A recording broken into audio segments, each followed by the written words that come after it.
avez sorti, je pense, votre deuxième album en solo qui s'appelle Fit, The King is Back. C'est vrai que ça faisait longtemps qu'on vous avait pas entendu et qu'il y a beaucoup de gens qui attendaient votre retour parce qu'on se disait un peu parfois, bon, un peu nous, notre génération, voilà, qui est un peu la génération Positive Black Soul, on se disait parfois, c'est un talent peut-être, je sais pas, je dirais pas un talent gâché, mais on n'a pas vu la carrière qu'on espérait de Guity, qui est vraiment quelqu'un de très talentueux pour ceux qui le connaissent. Pourquoi tout ce temps-là? Ben, je crois que merci d'abord, hein, merci pour ce plateau. Je remercie aussi et je salue toute l'assistance. Je crois que votre programme il est très intéressant. Je tiens à préciser que Fit est mon troisième album solo, mais c'est le deuxième acte de la trilogie. Ngom, Fit, Jom. Trois valeurs bien de chez nous et dont tout être humain a besoin de s'armer pour avancer dans la vie. Donc, je veux dire, une fois que le talent il est éclos, il n'est pas gâché. Je crois que c'est plutôt, c'est comme chez les Européens, ils disent que plus le vin dure, plus il coûte cher. Je peux sortir un album toutes les années ou tous les 6 mois si je veux, hein, mais je crois que ça ne sert à rien d'inonder le marché tant qu'on n'a pas quelque chose de mature et de bien peaufiné. J'ai travaillé sur cet album pendant pratiquement 5 ans parce que vous savez que les artistes, ils ne passent pas aussi tout leur temps en studio. Ils ont des tournées, ils ont des collaborations, ils font des ateliers, on voyage, on part, on vient, à travers le Sénégal, à travers l'Afrique et à travers le monde. Et cet album aussi, je vais le faire entre le Sénégal et les États-Unis. Donc, et vu que c'est un double album de 26 titres. Exactement. C'est un double album. Dans l'un, vous faites vos morceaux en solo et dans l'autre, c'est The Guity and Guest, c'est-à-dire que c'est des duos dans le deuxième album. Voilà. En fait, c'est ça l'idée, Fit, parce que Fit, bon, ça veut dire, c'est l'audace, le courage. Je crois qu'on en a besoin en Afrique. Tout à l'heure, je vous ai écouté parler, j'entendais beaucoup parler de l'afro-pessimisme et tout ça. C'est parce qu'on vit dans une nébuleuse. On n'ose pas regarder les choses en face. L'autocritique, l'introspection, tout ça, on en a peur.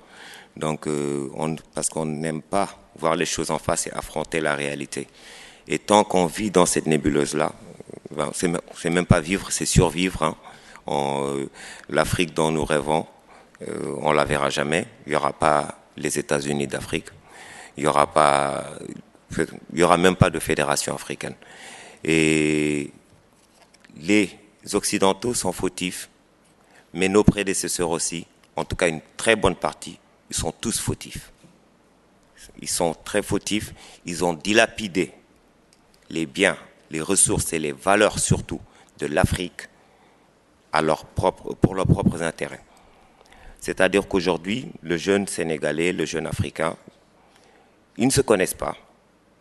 Le Sénégal appelle l'Ivoirien Niak, le Niak l'appelle Gorgui, les autres l'appellent Nar. Quand on va au Maghreb, les Maghrébins, moi j'ai des amis maghrébins, mais qui, avant d'avoir une âpre discussion avec eux, me disaient carrément, moi je suis maghrébin, je ne suis pas africain. Quand on parle des pays émergents, il y a l'Afrique du Sud. Ils font partie des puissances mondiales, mais ils ne se considèrent pas comme des Africains. Parce que les Africains vont aller très, très loin chercher ce qu'ils ont chez eux. On a plus que... mais ce qu'on a, c'est énorme.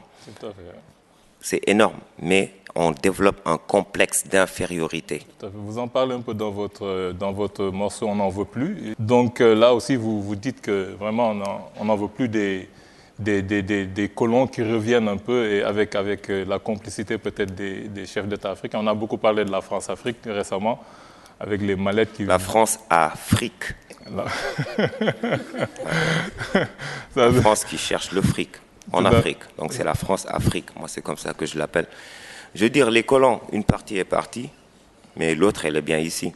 Et ces colons, ce sont des Africains, puisqu'ils sont à la solde des Occidentaux, des Orientaux, des Asiatiques, tout ça. Et voilà. C'est des gens, c'est des lobbyistes, c'est des gens, moi, ma famille, mes amis, qui sont là. Les exemples, ils sont là. La dernière fois, j'ai fait une interview et le gars, bon, pour vendre son journal, il a carrément mis dans le journal, il a mis ma photo, il a mis De Guity, il a mis « On n'a pas de président ». Bon, c'est ce qu'il pensait. J'ai dit, moi, c'est très clair ce que je disais. L'Afrique est jeune. Le monde va vite. Il faut être vigoureux, il faut être vif pour compétir avec ce monde. On n'a plus les présidents qu'il faut. L'âge compte. On parlait tout à l'heure de l'âge, M. Savané en parlait. L'âge, ça compte. Je crois qu'il ne faut même pas fatiguer nos présidents. Il faut qu'ils coulent une retraite paisible. On a besoin de leur expérience. Maintenant, il faut mettre les jeunes en avant. Et les jeunes qu'il faut, là où il faut. Et ceux qui ont ce qu'il faut. Parce que c'est bien beau de placer son neveu qui n'a même pas passé le bac, alors qu'il y a un jeune d'un quartier qui a fait la fac et tout ce qu'il veut, et qui aujourd'hui a tous les diplômes, mais il ne peut pas avoir ce poste. Tout simplement parce qu'il n'a pas de connexion au niveau de l'administration ou quoi que ce soit. Ouais, c'est de tout ça qu'on ne veut plus. On ne veut plus des usurpateurs, de ceux qui dilapident l'Afrique, des Africains complexés, on n'en veut plus.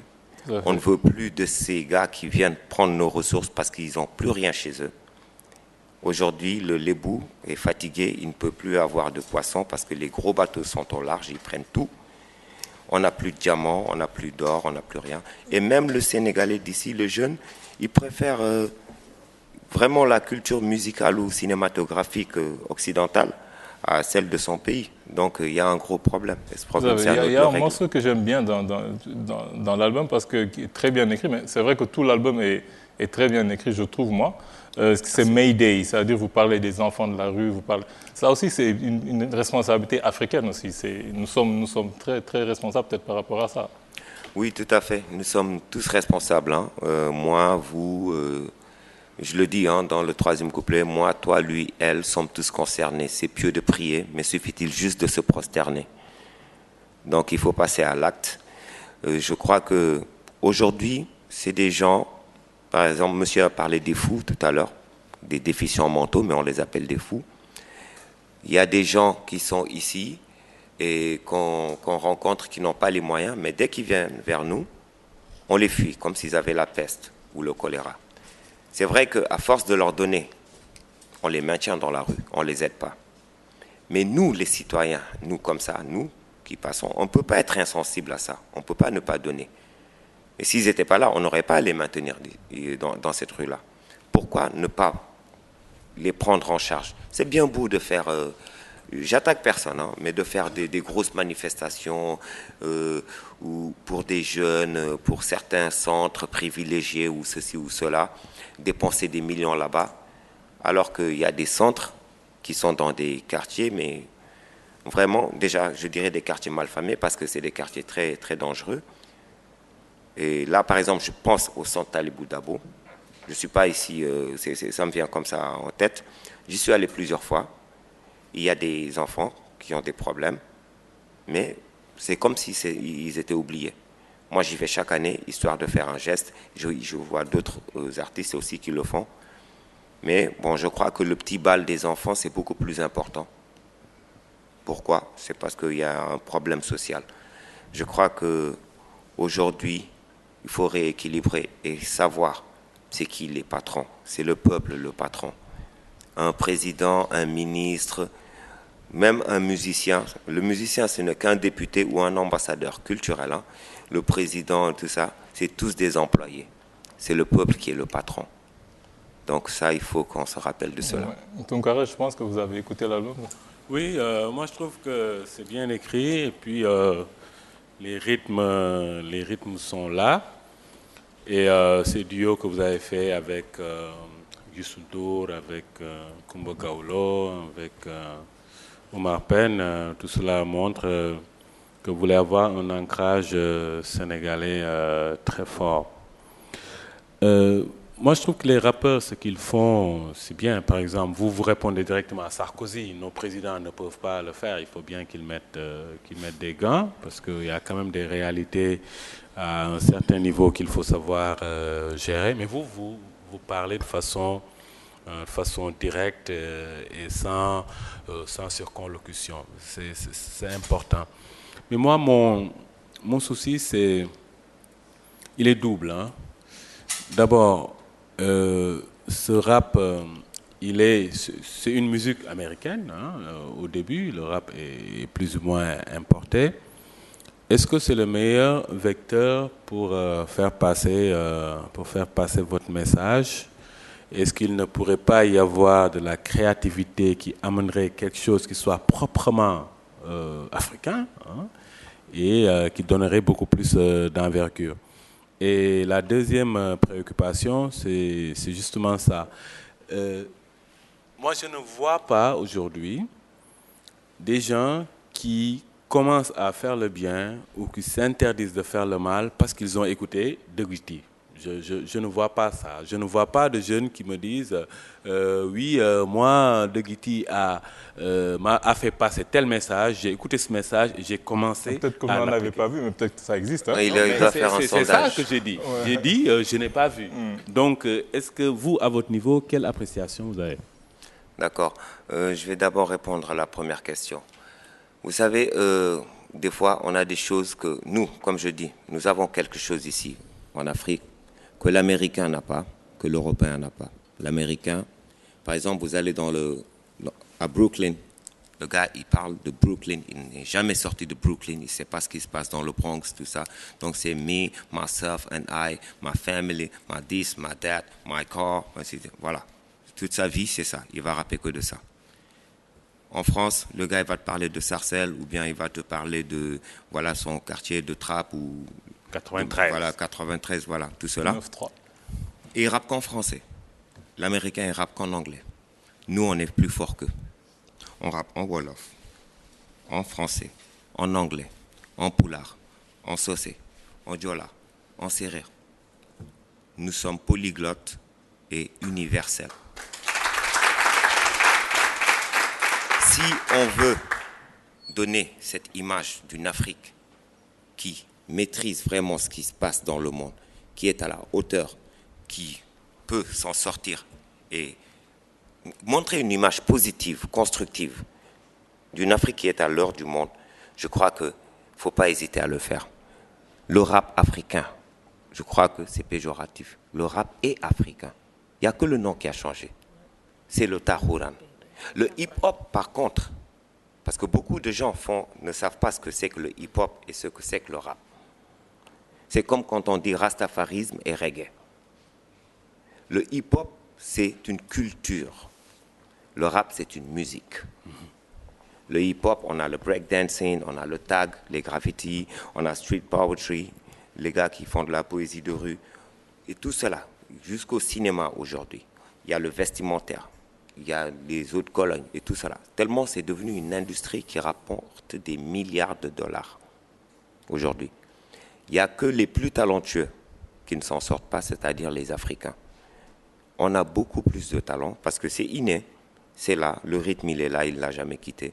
Et ce rap, ce hip-hop, il est sorti d'où? Des quartiers où on a emprisonné quelque part, dans la grosse pomme, c'est-à-dire New York, des descendants d'esclaves.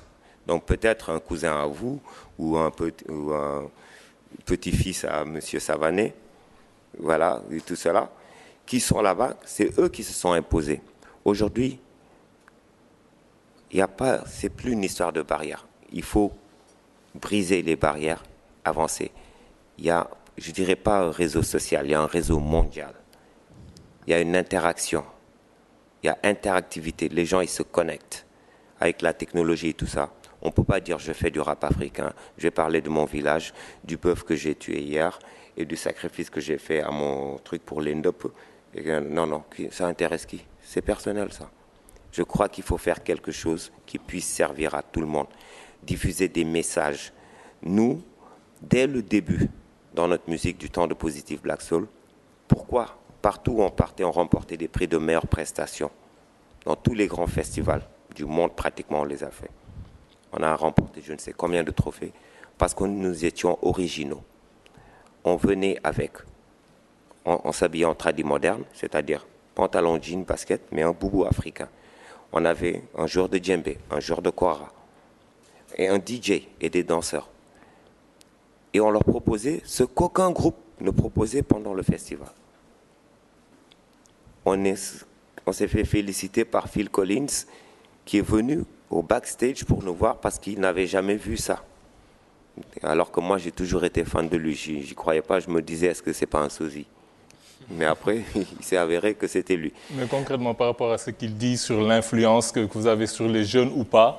Mais elle existe. C'est pourquoi je lui disais, monsieur, peut-être que il n'est pas trop dans le mouvement. Mais par exemple, moi, en tout cas, et ça me fait plaisir, ce qui me fait plaisir, c'est de savoir que j'ai servi à quelque chose durant mon passage sur Terre, parce qu'il est éphémère, hein, tôt ou tard, je vais partir.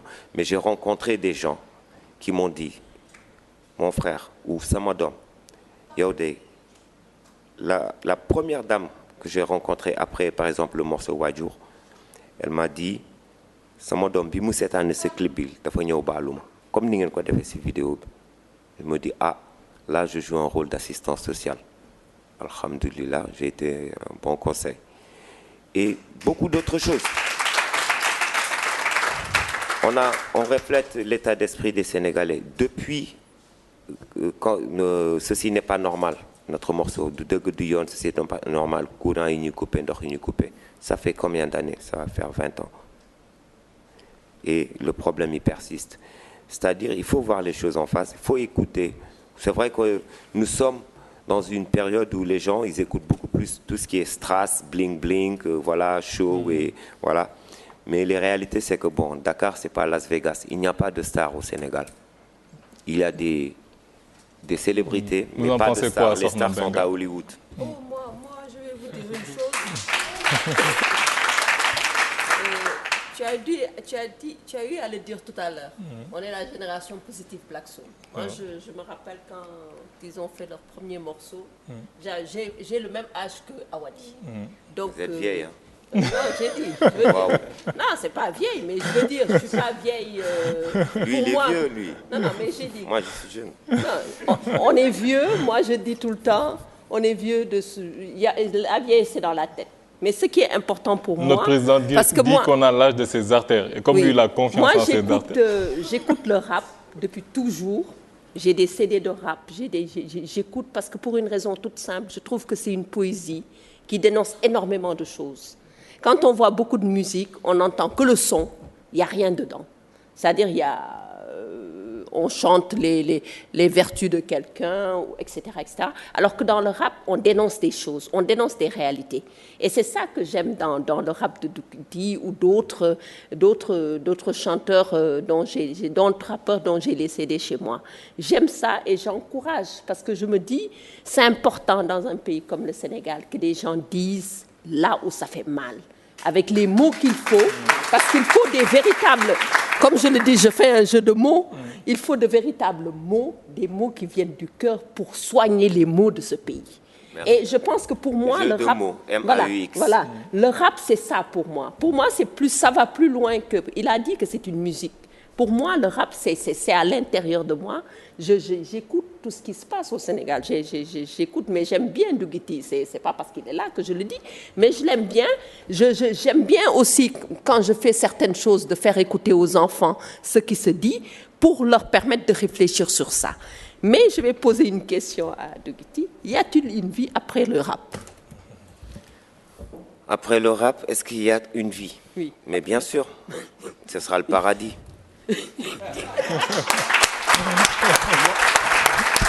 C'est vrai que à travers l'album, on voit aussi certaines influences, que vous avez une certaine spiritualité. Il y a un morceau que vous avez appelé Almighty God, One God. Donc on voit un peu que, je ne sais pas si ça a toujours été le cas, mais actuellement on sent une certaine spiritualité en vous. Oui, j'ai toujours été croyant. Mais ça doit faire peut-être plus d'une dizaine d'années, 12 ans, que je suis vraiment pratiquant. J'avais pas le temps. Hein. Et lui, il est gentil, il va me comprendre. Donc c'est mon pote. Donc, voilà. On voit une certaine similitude entre ce que Dougouti dit et ce que Landing Savané défend dans son ouvrage. Je veux dire par là que Dougouti dit que nous les Africains, nous avons le meilleur rap et puis nous sommes les plus grands perdants au banquet du rap international. Et Landing Savané dit que bon, nous les Africains aujourd'hui ça ne va pas, nous avons vraiment, nous sommes les derniers de la classe quant aux compétitions internationales, mais nous avons le potentiel pour être demain les sauveurs du monde, pour être les meilleurs. Donc, je vois ce parallèle entre vous deux. Landing Savané, qu'est-ce que vous en pensez? Ça veut dire que je suis jeune. Non, c'est je crois que monsieur est lucide. C'est même pas une histoire de jeunesse. Je veux dire, la vérité, elle n'a pas d'âge. Mais c'est important d'être jeune parce que c'est là où on sent les choses. Intellectuellement, je veux dire. Mais on va voir ça sur un terrain de football. Oui, oui. Mais de toute façon, le plus important, je crois, c'est effectivement cela, que l'avenir du monde va s'écrire en Afrique. C'est ma conviction intime. Et finalement, en tant que scientifique, statisticien, que quand je fais, et même historien d'occasion, l'histoire du monde a commencé en Afrique. Et le monde retourne vers l'Afrique. Même sur le plan des chiffres, nous constatons qu'il y a de plus en plus d'Africains et qu'il y en aura de plus en plus dans les années à venir. Et cela va nous permettre de remettre au cœur de la culture mondialisée, de la culture universelle, finalement, ce que cette Afrique-là apporte. Parce que, objectivement, l'Europe est desséchée. L'Europe, c'est une région sans âme. Toutes ces crises actuelles, c'est cela aussi. Donc, je ne veux pas en dire plus. Ça, je pense que ce sera le mot de la fin.